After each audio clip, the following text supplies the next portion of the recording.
Hey everybody, to avoid the usual, whiny, heady opener diatribe, I'm just gonna try to make this as fast as I can through the opener here.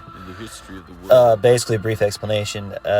Clearly, I have been preoccupied, and it's because there's been a lot of changes in my life. There's gonna be a move soon, always in North Carolina, though, never escaping the state. But, for that reason, I'm going to take a hiatus from Animatic Fever to preserve its quality. And I will talk to you all more at the end of the video. It's incomplete, but because of that, there'll be some cool bonus shit at the end. So, hope you guys enjoy, as always.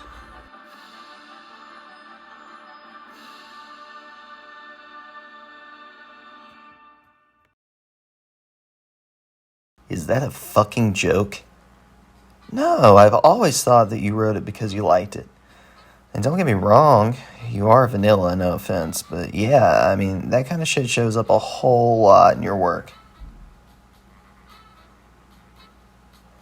Susan, our entire relationship was founded on my dark satire. Satire? I mean, what the fuck? I'm sorry, I must have forgotten. Holy fuck. Are you, fucking with me right now? No. We've had years of conversation about this. I don't understand why you're getting so defensive. Is there something you're not telling me? What? No! This has something to do with your therapy, doesn't it? Don't turn this back around on me now. That isn't what I'm doing. I'm doing what's best for my health. I need to be able to remember these things, even if they are horrible. You can't even remember yesterday. How could it possibly matter if you remember getting assaulted or not? Holy shit, Susan, I didn't mean that. I don't know where that came from. I just thought that you trusted me, and that was no one can trust anyone.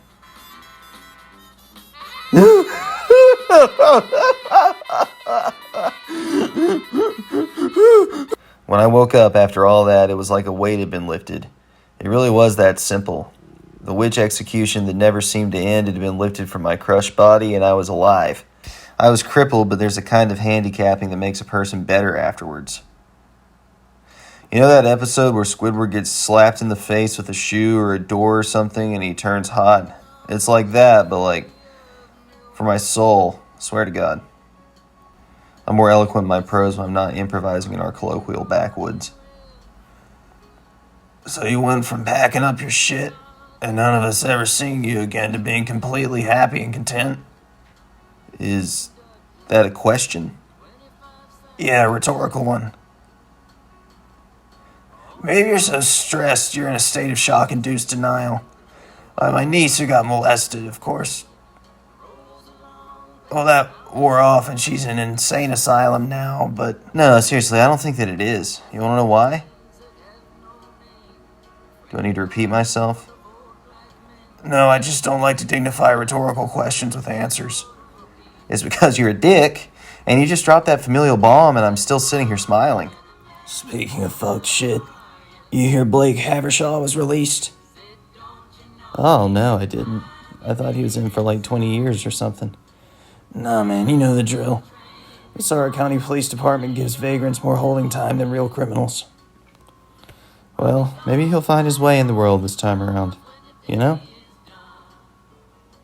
Holy fuck, you are happy. Yeah, I told you. Feels good. You're home early. I thought you'd be out with your boyfriend all day. Dad, I've been failing at dating Susan now for 5 years. Has that not rubbed off on you? At all? The only thing you're rubbing off is other guys. You know Dylan's on his way? Jesus fuck, why? Because he's depressed out in Tulsa. That kid needs to grow a pair. How old is he even supposed to be now? A little older than me, 35. You aren't in your 30s, you're still a kid. You'll always be that little kid I raised. You know what? You're exactly right, Dad. I do still carry that childlike wonder around with me everywhere I go. All since that fateful afternoon in 1998. The turn of the century. What a time to be alive. You and that other kid. What's his name? I learned a lot that stayed with me for the rest of my life in those years. I'll never figure out how the two of you figured out how to wrestle like that, but from then on I knew God was challenging me to raise a queer mo. Yeah, I know. And you've done well, considering how I've never slept with a man in my entire life. I mean, honestly. I try my damnedest. I think of you every time I make love, Dad. I wouldn't dare disappoint. Goddamn right you wouldn't. Why is he standing there like that? He says he zones out, but I'm pretty sure he's faking it. Which is fine, you know. Everybody's got their coping mechanisms. Like pretending to be happy? It's not a phase, my friend, I assure you. I'll go talk to him since he's clearly starved for attention. Go for it. I'm sure he'd like that. What's good, Cracker? You think you have the fucking right to speak to me like that? Oh, wow, here we go. Hi, I'm Ethan. Hey, man. I'm Dylan. Did your entire disposition just change? Ah, no. How are you? You're Nick's friend? Yeah, we graduated together. Lots of fanfare in Dustin Hoffman times, I'm guessing. What? Aren't you going to ask why I'm in town? Why are you in town? Well, right. Okay. It was tough, yeah? I have a lot of happy memories here, and I just wanted to, rekindle myself with the past, a homecoming of sorts. It's pretty dramatic, don't you think? It could be anybody, they just choose for it not to be. I jammed Connor Oberst all the way down here, man. It felt good. Are you sure you didn't just come down here to out-edge your equally fucked up cousin? I'm just here to find my roots. Again, a lot of good memories. Nick says you were only in town once when you were like 2 for a weekend. A lot of good memories. Dude, your family's mentally insane. I'm leaving. Please Christ, at least stay until I get through talking with Aunt Marcy. Is she the one that's kind of hot? No, she's the one that's kind of evil. Hey, boys, your dad says you two are engaged. Congratulations. Thank you. We're not engaged. Oh, that's a shame. I thought our boy here had finally found love. Why are all you guys here at once, anyway? Oh, it happens to be a day where a bunch of other days are conveniently close enough to be celebrated all at once. It was Nick's birthday, now it's my dad's birthday, rest in peace, Pops, and Dylan's here to make everyone want to curl up and die. He's not that bad. He lived on my floor, Nick, for 2 years. Just showed up one day. Slept with the cats, and we fought about rent the entire time. God, did he ever pay you? In war stories. Yeah, no, I was right. That was the hot one. What are you doing today? I have to go to work. Take the day off, man. Let's go on an adventure. Hey, dude, I'm only saying this because I'm in a better place than I was yesterday. And I think I have a right to give you some advice. Nobody thinks this thing that you're doing is cool. What thing, dude? This is literally me. I found me. If you found yourself, just playing a friendly game of devil's advocate here, legit, then why did you come down here for this soul search thing? Because I've had a difficult past, Nick, and I've just now started to realize that. But Dylan, you were raised with money and 2 parents who loved you. What more could you want? You're younger than me, so I wouldn't expect you to understand this, but in life it isn't about intentions, Nick. It's about actions. Sure, my parents love me. Coddle me, even. But they don't really try with me, you know? They don't understand me. Ever since I was a boy, I've known that I've been different. Hey, I gotta get going, man. We can pick up on all this later. I'll make a bet with you. Okay, shoot. If I can find a quirky girl in the next 24 hours and grow attached to her throughout the week, then I'll prove to you that this lifestyle exists. It's very real. Okay, you're on. Standing and listening to this conversation really made me confident that all my problems had vanished, because it didn't irritate or sadden me whatsoever, and the thought of a fifth or some smack to ease the complete torture didn't come on at any point. I had to test this newfound ability because so help me Christ if I'm able to truly exist now. I kept thinking to myself, I wonder what that means going forward.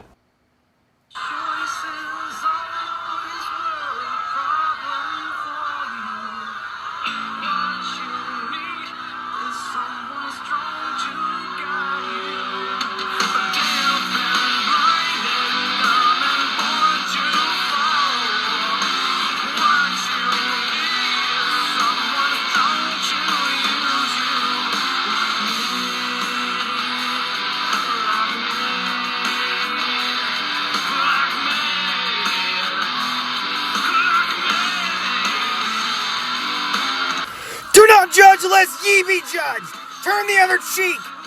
Go fuck yourself. Hey man, what's happening? Who the fuck are you?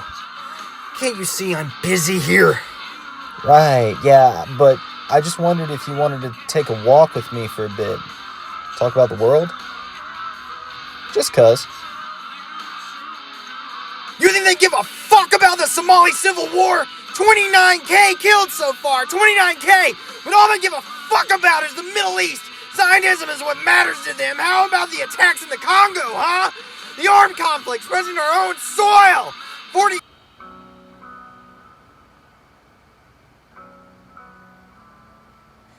Yep, there was something wrong with me. Or maybe something amazing. I wasn't really sure if I'd lapsed into pure sociopathy yet or not. But I knew nothing was bothering me. I wasn't batting an eye. When you get sober, really sober, that is, you see the world through pure, clean eyes. It's like that when you're happy, but far more incredible. When you're happy, really happy, the world doesn't even matter all that much.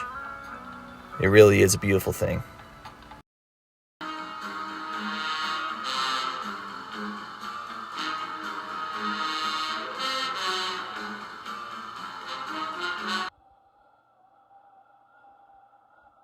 See you, Caitlin.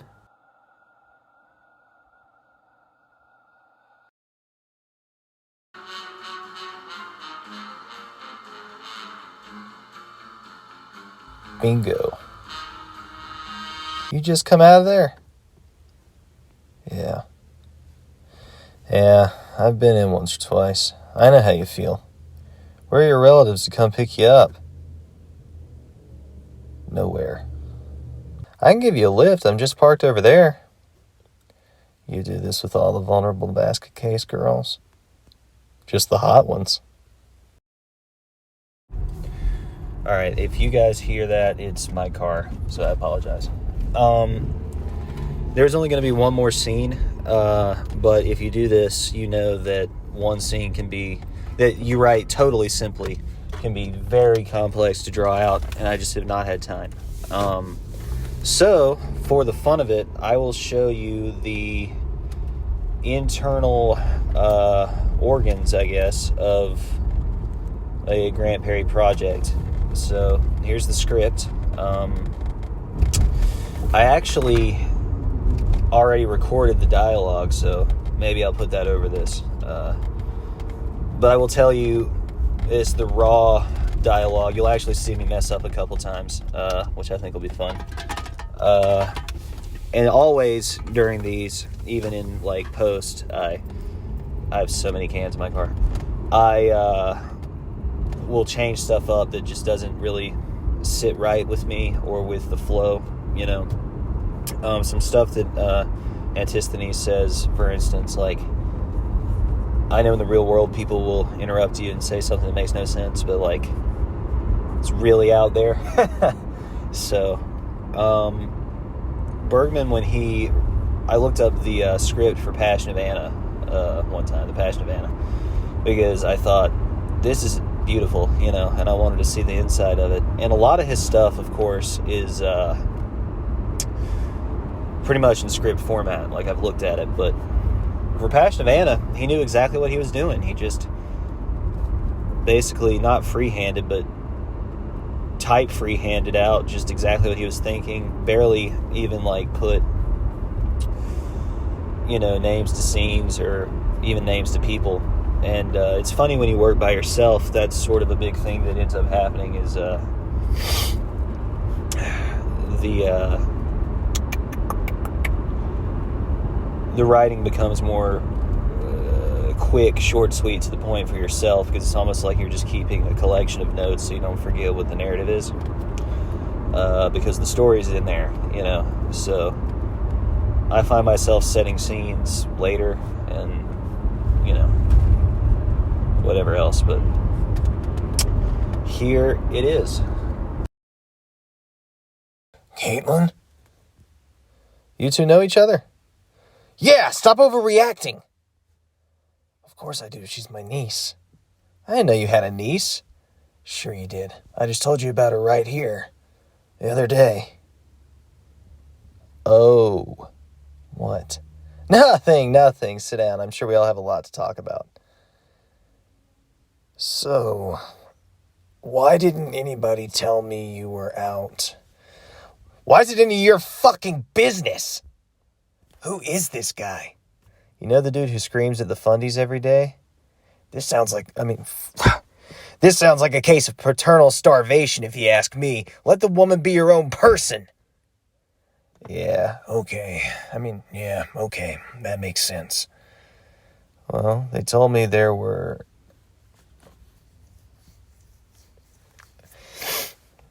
Well, they told me there that they... You don't owe him an explanation. Shut the fuck up! Anyway... Shut the fuck up! Anyway, the doctors told me it would be best to leave Mom and Dad out of my shit. For real? For real. How could they think that? That's none of your business. Damn straight it isn't. You got anywhere else to stay? Now's not the time for this, man. Sure it is. We've got all the time in the world. You can stay with me if you need to until you get your feet back on the ground. Actually, Caitlin's decided to stay with me for the time being. Are you fucking joshing me? How long have you two known each other for? About 15 minutes. When we bumped into each other, it was a real quirky, improbable moment. Are you seriously objectifying this woman right in front of everybody? Yeah, what the fuck, dude? It's okay. I really don't mind. Well, you don't have a say in the matter. What? Paternal starvation. I'm telling you. Why don't I now? Please elaborate. Well, you're crazy. You're crazy. Because I'm not trying to be a heckler or anything here. I'm just interested. Where are you two going to live? I thought you only came down for the weekend. Oh, I'm moving in with you and Uncle whatever his name is. Fuck. Oh, I'm moving in with you and Uncle Cody. Didn't he tell you? Well, that's great. You have work lined up. I'm working on my music. Okay. Cool. It's good to pursue your dreams, even if the likelihood of success is very low. That's what I'm saying, man. We got to shoot for the stars, because one day they'll all be gone. That's an actual non sequitur. Yes, it is. What the fuck just happened in there, dude?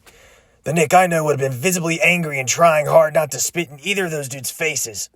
I'm telling you, man, and I mean this from the bottom of my heart. I woke up yesterday, and I was happy. That's impossible! Don't you see that it isn't? Well, okay. Regardless, this cousin of yours, one you've always spoken very negatively of over the years, mind you, if he does anything fucked up to Caitlin, I'll kill him. And you know I could get away with it, too. Dylan couldn't harm a fly. He's too much of a sissy. And that streak guy, what the fuck? It was a test. I succeeded. Well, bully for you, man. You're the only person on the goddamn planet who magically woke up immune to the human condition. I mean, I'm pretty happy about it. Oh, fuck. Well, bully for you, man. You're the only person on Earth who magically woke up immune to the human condition. I mean, I'm pretty happy about it because, well, I'm happy. I'm just interested to see how long it'll last.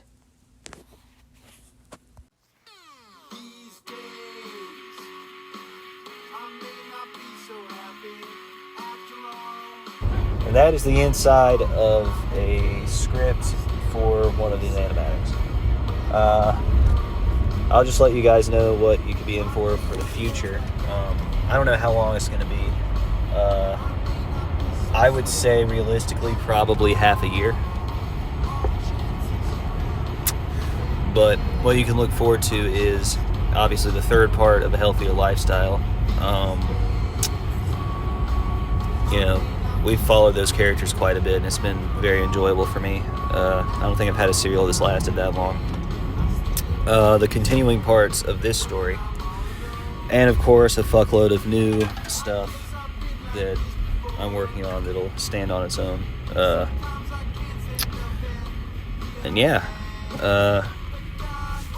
I hope you guys have a great couple of months, and I will see you very soon once everything has settled in.